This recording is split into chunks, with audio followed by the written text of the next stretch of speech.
Hey guys, Mickey from Tom's Outdoors. Now today we're going to look at something really important, and that's called a strip strike.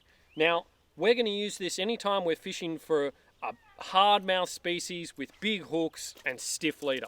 So today we're fishing for Murray-Cod, and that's a perfect example. Now if I do get a hit from a Murray-Cod during my retrieve and I'm stripping my line, the easiest way to strip strike is just to strip. The reason we do that instead of lifting the rod is that lifting the rod when we trout set or lift set actually builds less pressure into the line, because when we lift the rod we do two things.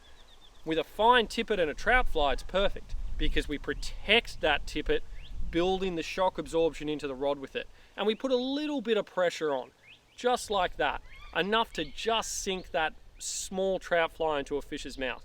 But when we don't have a small fly on, we've got a big hook and a hardmouth species, we need to take that bend out of the rod, point straight at the fish, and use all the power we can to get that hook sunk. Once that hook is in, then we can get the fish onto the rod and fight it with the butt of the rod.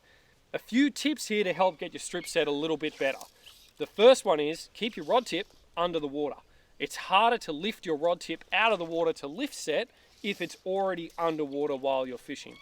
Another good tip is to tuck that arm right in and hold onto the reel with your arm under there. It's a lot harder to lift like this. If your arm is tucked in under here, you don't tend to lift as much. Anything you can do to keep that rod down though, and practice this at home before you go after a cod or any saltwater species, is a great way to go forward and really improve your fishing.